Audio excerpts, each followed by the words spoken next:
तुमचाही पुरणपोळी पलटवताना असा काहीसा पचका होतो का? मला तशी पुरणपोळी छान जमते, पण ती पलटवताना मात्र खूपच फजिती होते.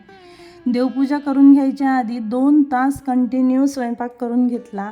स्वयंपाक करतानासुद्धा स्वानंदीची लुडबुड चालू होती. हे दे खेळायला, ते दे आणि ते करता 2-2.5 तास तर स्वयंपाकालाच लागून गेले. स्वयंपाक पण बारीक-सारीक करावा लागतो गुरुपौर्णिमेला. आमच्याकडे पुरणपोळी आणि दहीभाताचं पुन्हा दिलं जातं देवीला आणि घरची पण देवी होती, तिला पण नैवेद्य करून घेतला छानसा.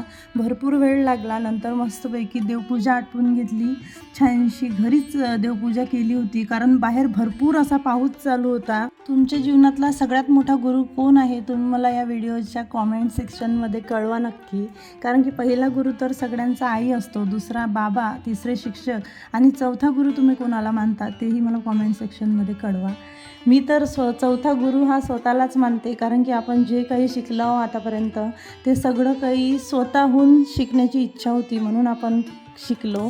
आणि तसंही स्वतःवर स्वतःचं प्रेम असल्याशिवाय आपण आपल्या कुटुंबावरती आणि आपल्या घरच्या लोकांवरती प्रेम करूच शकत नाही, असं मला असं वाटतं. आणि स्वतःची काळजी घेणं हेही तेवढंच आवश्यक आहे. छानशी अशी पूजा करून घेतली, नैवेद्य वगैरे दिला. संध्याकाळी माझ्या भावाने छानसं असं होम थिएटर आणलं होतं स्वानंदीसाठी, जिचं की खूप दिवस झाले नांदा चालू होता तिचा. तर बघा, होम थिएटरवरती इतका डान्स करणं चालू होता आणि अशा प्रकारे आमचा गुरुपौर्णिमेचा दिवस